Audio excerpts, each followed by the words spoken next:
Gandang buhay mga ka-gens! So ayan, for today's video is gagawa tayo ngayon ng Greek salad. So ayan, prepared na ang ating mga gulay. Ayan, may lettuce tayo.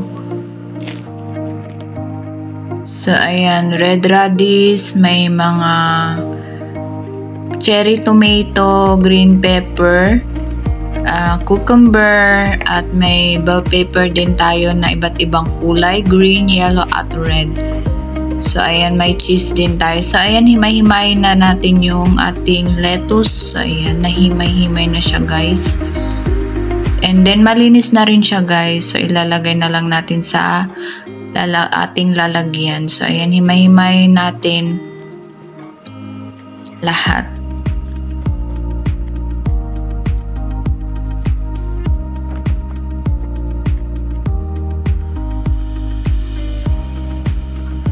And then, isa-isa nating hiwain ang ating mga gulay. So, ayan ang ating bell pepper na kulay red. Depende sa inyo guys kung anong size ang inyong pagkahiwa. So, ayan.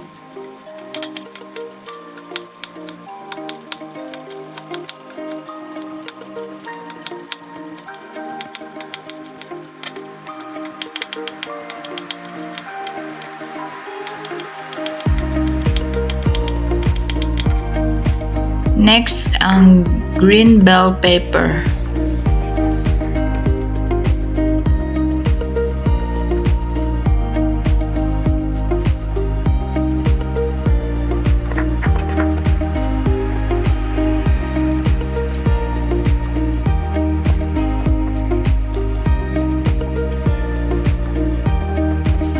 Then, sunod ang ating yellow bell pepper. So, ayan. Sunod-sunod na natin siyang hiwain, guys. So, ayan.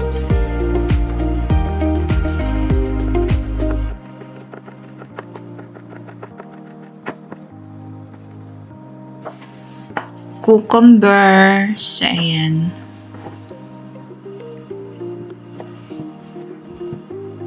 Ayan ang ating cucumbers. Ayan. And then, medyo lagyan ko lang siya ng design niya, guys. Tanggalin ko lang yung mga balat niya. Pero hindi ko siya tatanggalin lahat. Lagyan ko lang siya ng design. So, depende sa inyo, guys, kung anong klaseng hiwa ang gusto nyo dyan. So, ayan. Basta mahiwa lang siya, guys.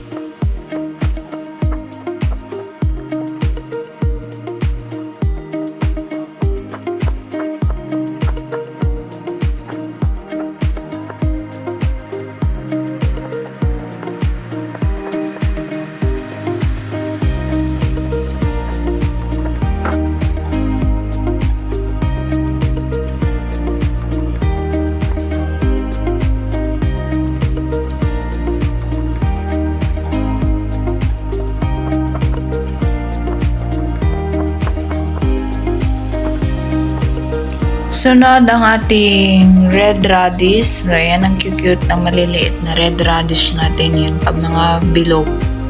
So, ayan, depende na sa inyo guys kung ano yung mga klaseng hiwa na gusto nyo.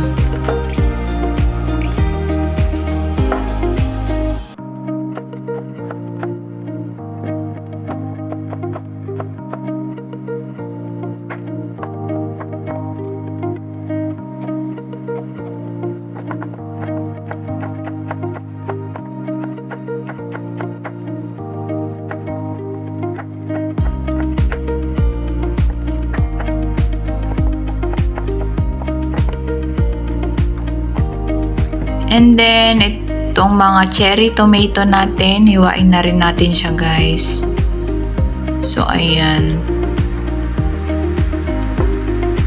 Ang Greek salad natin, hindi mawawala ang ating cherry tomato. Pwede rin yung tomato na guys. Pero, ito yung ginagamit po ko pag gumagawa ako ng Greek salad, ang cherry tomato.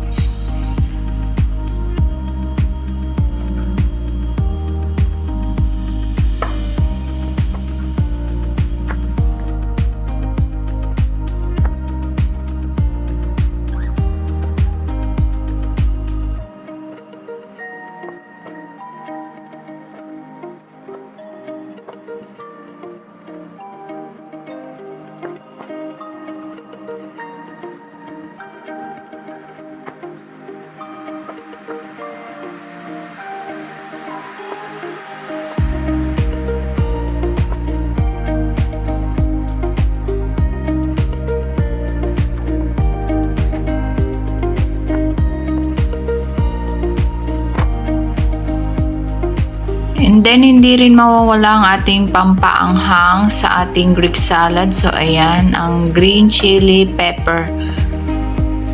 Hiwain na lang natin siya ng maliliit. So, ganyan lang siya, guys. Pwede rin hindi nyo lagyan ng green pepper sa mga hindi mahilig sa maanghang. So, ayan, okay lang siya guys na hindi nyo lagyan. So, ayan, separate lang natin ang ating green pepper. Mamaya natin ihalo. And then, next natin ang ating feta cheese. So, ayan. Ang Greek salad, hindi mawawala ang feta cheese guys. So, ayan. Hiwain din natin siya ng maliliit na cubes. So, yan, half lang na ang kukunin natin.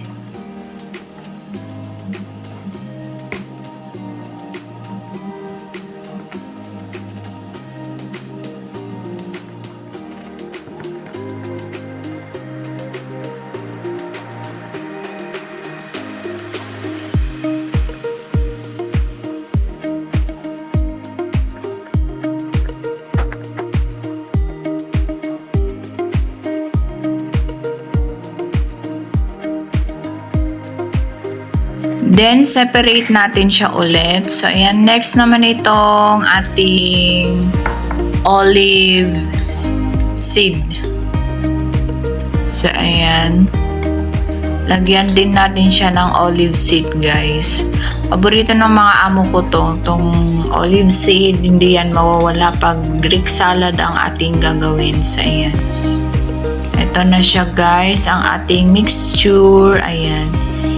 Then, pag isi-serve na natin siya guys, saka lang natin ilalagay ang kanyang sauce. So, ayan, gawa na tayo ng sauce. So, ayan, meron na tayong na-squeeze na lemon. So, ayan, yung juice ng lemon. So, ayan. I-mix na natin. Lagay na lang natin yung mga ingredients niya. So, ayan. Ang ating salt. Hindi na konti lang yung lumalabas. So, yan ang salt. So, ayan guys, ang ating salt. So, next natin ang ating white pepper. So, yan. White pepper ang ginagamit ko pagdating sa paggawa ko ng salad guys. So, ayan. And then, lagyan natin ng konting cumin. So, yan. Gumagamit ako ng konting cumin sa paggawa ko ng sauce ng aking salad. So, ayan. Ang ating olive oil. So, ayan.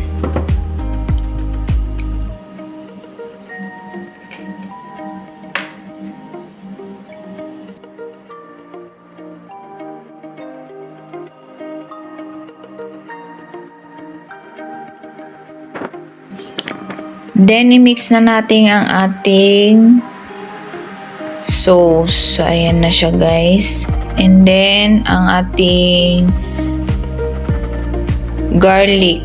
3 cloves of garlic. So, ayan. Hindi mawawala ang garlic pag gumagawa ako ng sauce. So, ayan. Mahilig kasi yung mga amo ko yung garlic.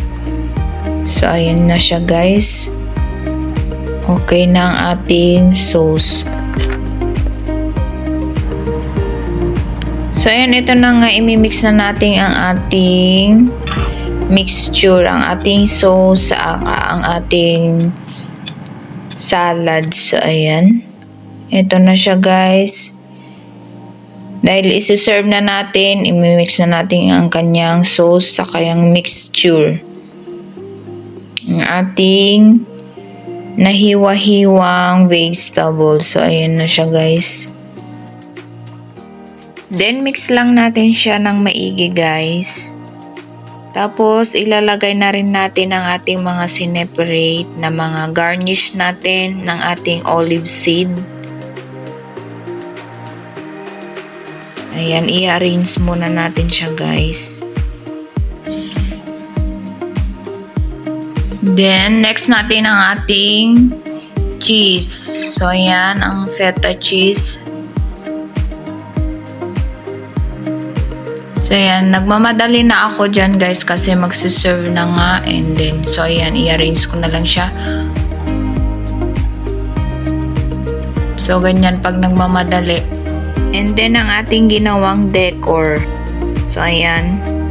So ayan, ready to serve na ang ating Greek salad. So ayan, thank you so much for watching. Sana nagustuhan nyo ang aking vlog for today. And kung nagustuhan nyo, please comment down below. And don't forget to subscribe, like and share, and hit the notification bell para lagi kayong updated sa aking mga new upload videos.